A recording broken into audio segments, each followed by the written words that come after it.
Hello students, आज हम flamingo book की सेकंड पोएम पढ़ेंगे जिसका नाम है कीपिंग क्वाइट। इसे पाब्लो नरूडा जी ने लिखा है।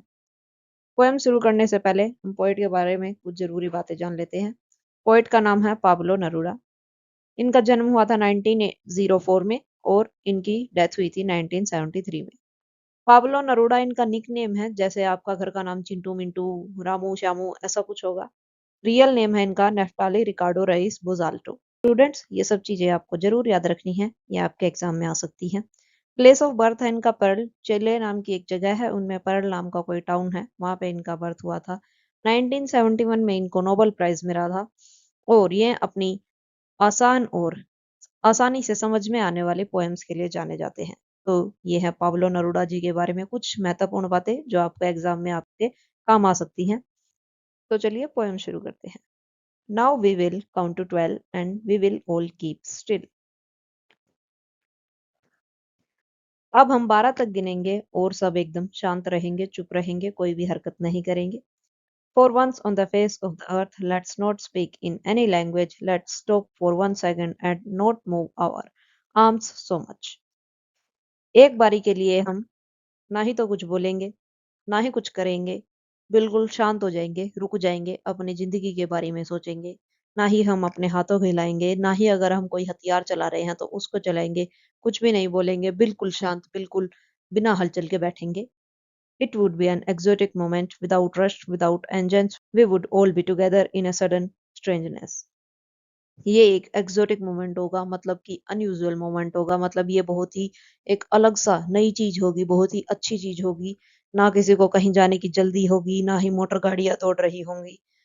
हम सब एक साथ होंगे ह्यूमंस की तरह। ना ही तो इस समय में कोई प्रधानमंत्री होगा, ना ही इस समय में कोई झाड़ू मारने वाला होगा, ना ही कोई चाय पिलाने वाला होगा, ना ही कोई पायलट होगा, ना ही कोई पुलिस होगा, ना ही कोई गुंडा होगा। हम सब ह्यूमंस होंगे। जैसे जानवर होते हैं वो सब जानवर होते हैं, उनमें किसी भी प्रकार का कोई भेदभाव नहीं होता। Fishermen in the cold sea would not harm whales and the man gathering salt would look at his hurt hands. जो मछुआरे हैं वो वेल्स को परेशान नहीं करेंगे, मछलियों को नहीं पकड़ेंगे, और जो नमक उठाने वाले लोग हैं वो एक बार रुककर अपने उन हाथों की तरफ देखेंगे जिनमें नमक उठा उठा कर छाले पड़ गए हैं, बहुत ज्यादा उनके हाथ खराब हो चुके हैं। जब वो शांत होंगे, कुछ नहीं सोच रहे होंगे, खाली बैठे होंगे, तो वो देखेंगे अपने आप को कि उनके हाथों के क्या हाल हो गए हैं। Those who prepare green wars, wars with gas, wars with fire, victory with no survivors, would put on clean clothes and walk about with their brothers in the shade doing nothing. जब सब कुछ शांत हो जाएगा, ना ही कोई लड़ाई हो रही होगी, ना तो गैस से लड़ाई कर रहे होंगे, ना एक दूसरे के एरिया में आग जला रहे होंगे, ना ही ऐसी विक्ट्री सेलिब्रेट कर रहे होंगे जिसमें हमने एक देश के सभी लोगों को मार दिया, उसके बाद हम विक्ट्री सेलिब्रेट कर रहे हैं कि हम जीत गए, हम जीत गए। ऐसा कुछ नहीं हो रहा होगा।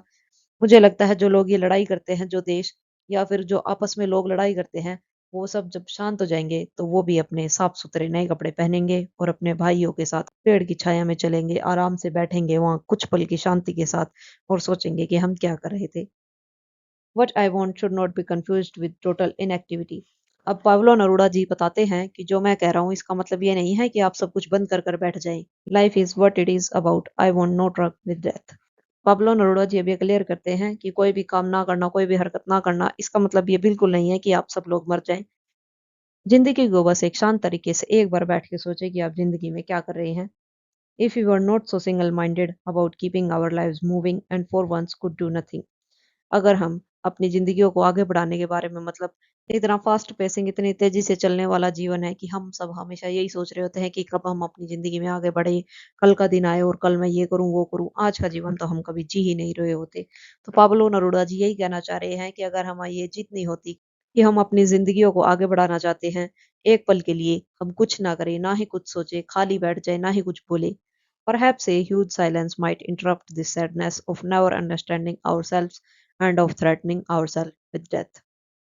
शायद एक पल की शांति, जो इतनी बड़ी शांति की पाब्लो नरूडा जी बात कर रहे हैं, वो उस उदासी को खत्म कर दे जिसमें हम ये समझते हैं कि हमारी जिंदगी में ये नहीं हुआ तो क्या होगा, वो नहीं हुआ तो क्या होगा, ये नहीं मिला तो क्या हो सकता है, मृत्यु आ गई तो क्या होगा। इन सब चीजों के बारे में छोड़ के एक बार हम साइलेंस में बैठे, एक बार तो हम शांति से बैठकर सोचे कि हमने जीवन में क्या किया है और अब हम क्या करने जा रहे हैं। Perhaps the earth can teach us as when everything seems dead and later proves to be alive. शायद हम धरती से सीख सकते हैं कि कैसे जब हम उसमें एक बीज डालते हैं, यहाँ पे पाब्लो नरोड़ा जी बताना चाहते हैं कि जब हम एक बीज डालते हैं तो वो ऐसा लगता है कि उसका कोई वैल्यू ही नहीं है, वो मरा हुआ एक खराब सा बीज है। बाद में वही बीज फूटता है और उसमें से ही एक नए पौधे का निर्माण होता है। तो इससे पाब्लो नरोड़ा जी ये कहना चाह रहे हैं, आप भी हम लोग भी एक पल की शांति के साथ बैठकर सोचे कि हमने जिंदगी में अब तक क्या किया है, क्या कर रहे हैं, क्या करना चाह रहे हैं। इन सब के बारे में एक बार सोचा जाए और अपनी जिंदगी को देखा जाए कि हम क्या कर रहे हैं और इससे बाहर निकलने की कोशिश की जाए, जैसे कि धरती से बीज बाहर निकलता है और उससे बहुत ही एक सुंदर पौधा पैदा हो जाता है। Now I will count up to 12 and you keep quiet and I will go. और अब मैं दोबारा से 12 तक गिनूंगा और आप चुप रहेंगे और मैं चला जाऊंगा। अब पाब्लो नरोड़ा जी कह रहे हैं कि जो मैंने 12 तक गिनकर आपको शांत रहने के लिए कहा था, अब मैं फिर से 12 गिनूंगा, आप चुप रहेंगे और मैं चला जाऊंगा। मतलब अब यहाँ पर पोयम खत्म होती है। Thank you.